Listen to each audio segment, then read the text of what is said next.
Here is the top best budget gaming PC 2020 under $500. Processor, AMD's Ryzen 5 2600.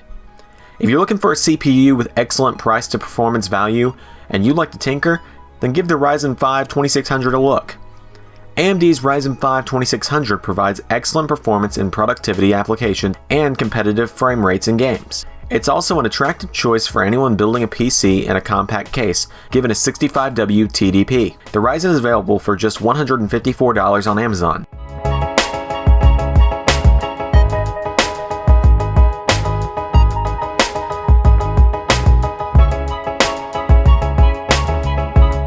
Motherboard, Gigabyte B450MDS3H. The last of Gigabyte's launch day motherboards comes via the B450MDS3H, which hails from the ultra-durable range with dual-channel, non-unbuffered DDR4, 4 DIMMs, HDMI, DVI-D ports for multiple display, and more. The B450M is a wonderful pair for the Ryzen. The B450M is available for just $75 on Amazon. RAM, 2 HyperX Fury DDR4 16 gigs. There is much to like about the HyperX Fury DDR4 3466 16GB dual-channel memory kit. Its simple yet effective design complements its performance. Some of the things HyperX wants you to know about Fury line is that there is an automatic overclocking to 3466 MHz. The HyperX Fury is available for just $84 on Amazon. Graphics card, 1650 Super. The 1650 Super represents modest improvements to an existing part. TU116 has both the new and improved Turing NVENC that promises better quality than the X264 fast encoding via the CPU with minimal hit to frame rates, as well as GDDR6 support. In terms of core specs, the GTX 1650 Super sticks with a 128-bit memory interface up to 12GB per second, GDDR6, 4GB of VRAM. 1650 Super is available for just $167 on Amazon.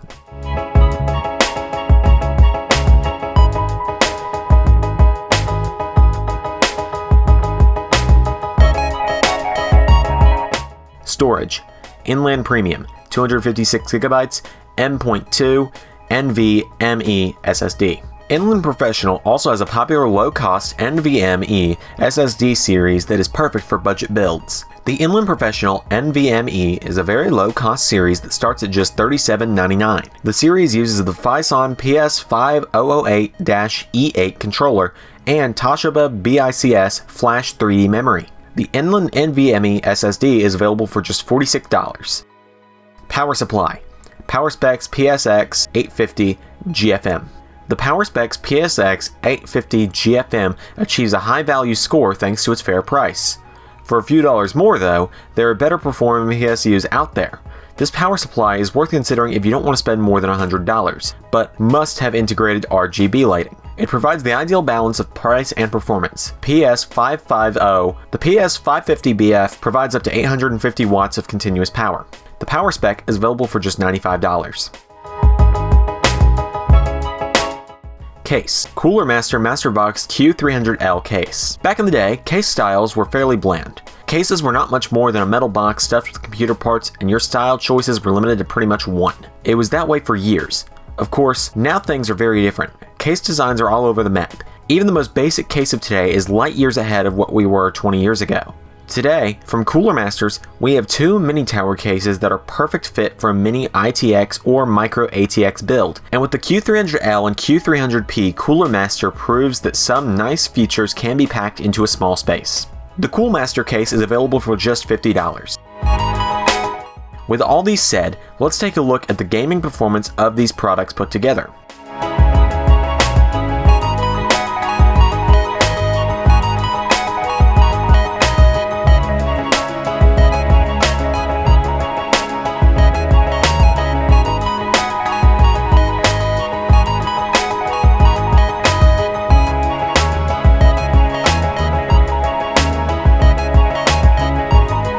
And see all the settings right here, and we're just gonna kind of take a look at the performance and see how this thing performs. All right, guys, now that we're in a game of Call of Duty Modern Warfare, really it's very impressive in terms of the results right now.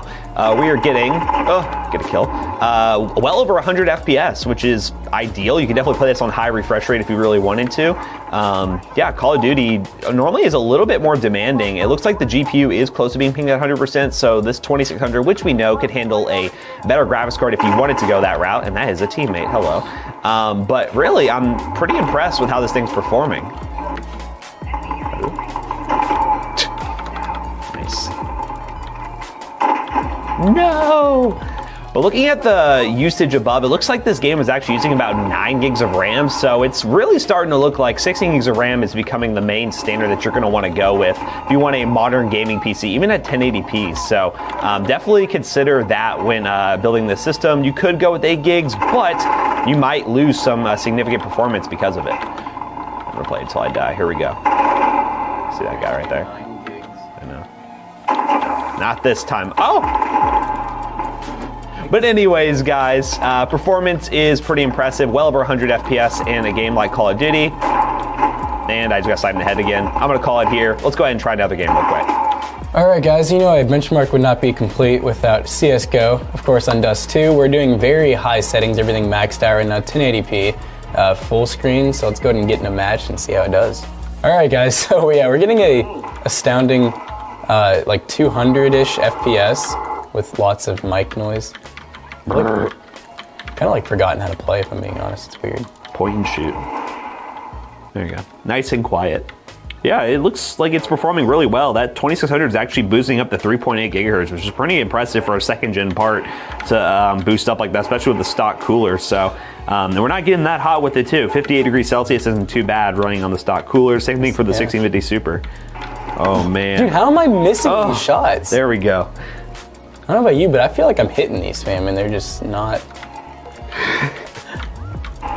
Content. Oh, you got this. There you go. Use your health shot. How do I use it? X. Okay. X. Oh no. Oh no. All right, one more kill. One more kill. This is it. Of course, it's no surprise CSGO runs perfectly fine in this setup. Does it make the game any better than it is? I don't know. Does it make people not spam talk in the chat? Nope. Yes, during your 2020. No. No. You got this. Here we go. I haven't actually slept since 2019. Aw. No. Damn it. Oh, there you go. That counts. There you go. CSGO, more than playable. Let's go move on to the next game. All right, kids, it's your favorite game, Fortnite. What we're going to do is run this on pro settings, which people might be wondering, what is that? That is epic view distance, pretty much everything else on off or low, because no one really runs it on max settings unless, well, if you want to, go for it. But here is together. There we have it, guys. Now you can game all you want without eating deep into your pocket. Don't forget to like, share, and tell us your thoughts. See you next time.